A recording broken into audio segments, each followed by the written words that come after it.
गौसे पाक मिंबर पर खड़े हो गए और सुनो 70,000 का मजमा है। गौसे पाक की तकरीर क्या है? डायरेक्ट शुरू फरमाते गौसे पाक, ऐ लोगों मेरे घर में आज एक बड़ा हादसा हो गया। अपने घर का वाकया बयान कर रहे, मेरे घर में आज एक अजीब हादसा हो गया। अब्दुल जब्बार की माँ यानी अपनी बीवी के बारे में कह रहे हैं। उनके बेटे हजरत अब्दुल जब्बार कहते हैं, अब्दुल जब्बार की माँ मेरे लिए दही मट्टी की हांडी में जमा कर रखी हुई थी, एक छीके से लटकाई हुई। गर्मियों के दिन थे, आज मेरी भी ख्वाहिश थी दही खाने की।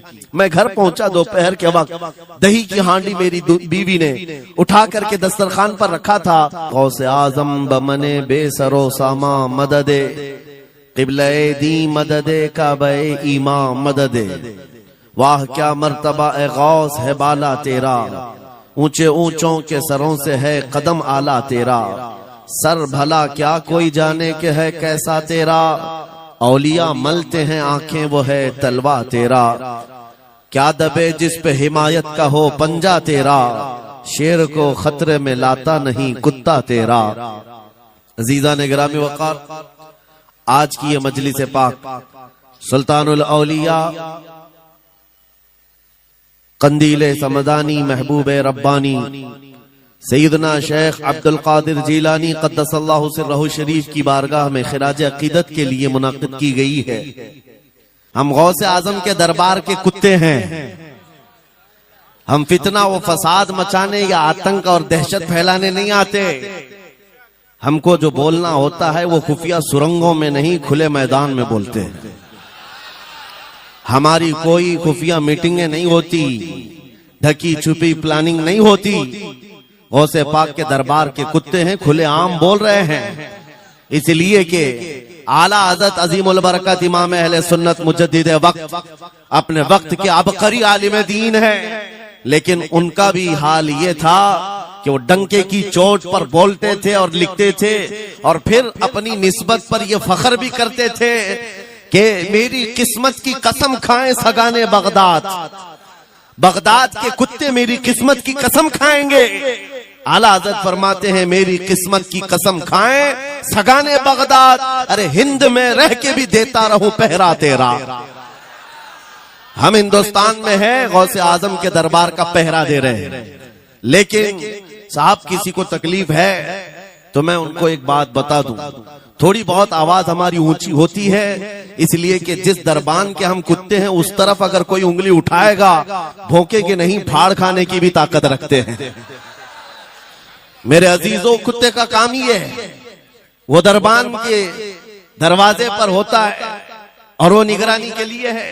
हमारी जुबानें नबी करीम सल्लल्लाहु अलैहि वसल्लम की इज्जत के लिए रखी गई है। हमारी जुबानें, हमारी जिंदगियां अल्लाह के वलियों की हिमायत के लिए रखी गई है, और अगर उनकी हिमायत में ना बोले तो फिर क्या धोती कुर्ते वालों के लिए बोलेंगे?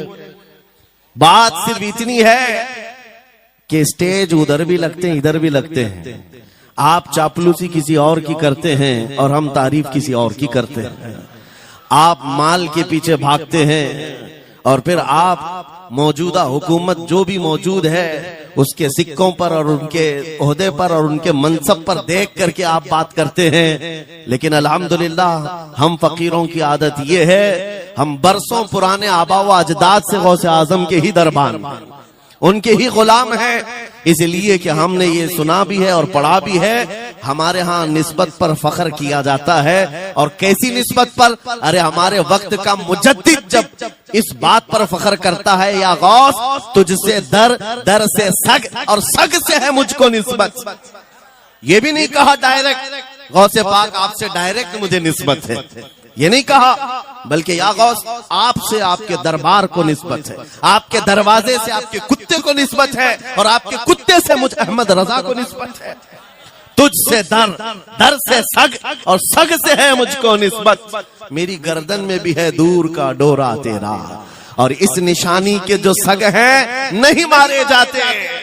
क्या बेहतरीन फार्मूला दिया है डरने वालों के लिए ही आला हज़रत ने कहा है, जो खौफ खाया करते हैं खौफ न रख रजा जरा तू तो है अब्दे मुस्तफा। आला हज़रत फरमाते इस निशानी के जो सग हैं नहीं मारे जाते। सग फारसी लफ्ज है, और कुत्ते को कहते हैं। कौन सी निशानी वाले सग नहीं मारे जाते? जिस कुत्ते के गले में पट्टा होता है उसको नहीं पकड़ा जाता।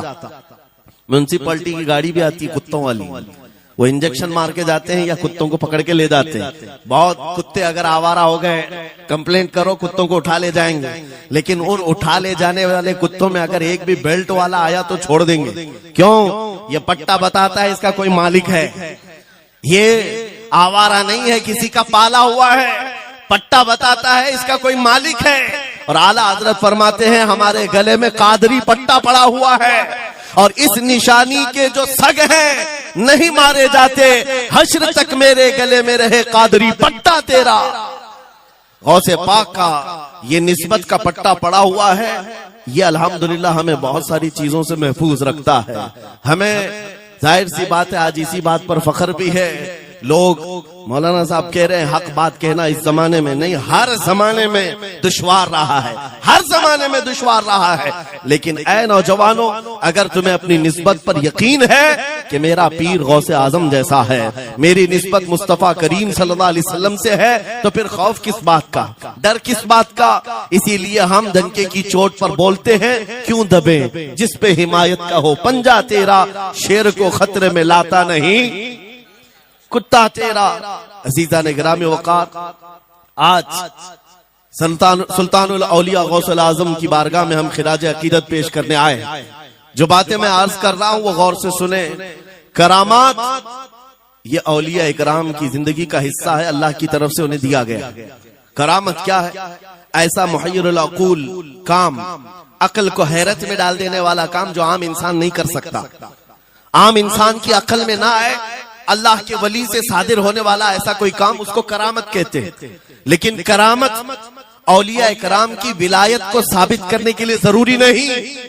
औलिया इकराम की विलायत को साबित करने के लिए करामत नहीं दिखाई जाती, शरीयत पर इस्तिकामत ये विलायत की अलामत है। अगर वो मजबूती के साथ हर जमाने में अपने दीन पर जमा हुआ है, वो अल्लाह का वली है, वो अल्लाह का वली है। आज भी हमारी कौम औलिया को ढूंढने पर लगी हुई है। सुनो, अल्लाह का वली ढूंढना चाहते हो तो ढूंढने के लिए निकलते हैं और पीछे पड़ जाते हैं, देखते हैं ये ठोकर मार करके सोने का सिक्का निकाल सकता है कि नहीं निकाल सकता है। औलिया को इन्हीं बातों पर आज भी लोग परखते हैं, सोचते हैं कि अभी बाबा आसमान पर उड़ेंगे तो मैं समझ लूंगा अल्लाह के वली हैं, पानी पे चल के दिखाएंगे तो मैं समझ लूंगा अल्लाह के वली हैं। मैं यहीं बैठा हूँ, अचानक मेरे पास पैसों का थैला खोल के दे दें, अल्लाह के वली होंगे। यानी तुम एक जगह बैठे रहो, हलवा खिलाने वाले बाबा जिसको तुम समझोगे अल्लाह का वली है। मेरे अजीजों, ये जो चीजें तुम समझ बैठे हो अल्लाह के वली के लिए, ये जरूरी नहीं, बल्कि ये देखो कि वो नबी पाक की शरीयत पर कितना कायम है, मेरे नबी के रास्ते पर कितनी मजबूती से जमा हुआ है। मैं आपको पूछता हूँ, सैयदुश शुहदा इमाम अली मकाम इमाम हुसैन आजम से बढ़कर अल्लाह का वली कौन? अल्लाह का वली कौन है? सारे औलिया इकराम की निस्बत वहां जाकर खत्म होती है। उस हुसैन आजम को देखें करबला के मैदान में, अपने बच्चों की कुर्बानी के सामने भी जमे रहे, डटे रहे, करामत का इजहार नहीं किया, शरीयत पर इस्तिकामत लोगों को दिखाया। दुनिया में जैसी भी आफतें आ जाएं, मुसीबतें आ जाएं, अगर दीन मुस्तफा पर जमा हुआ है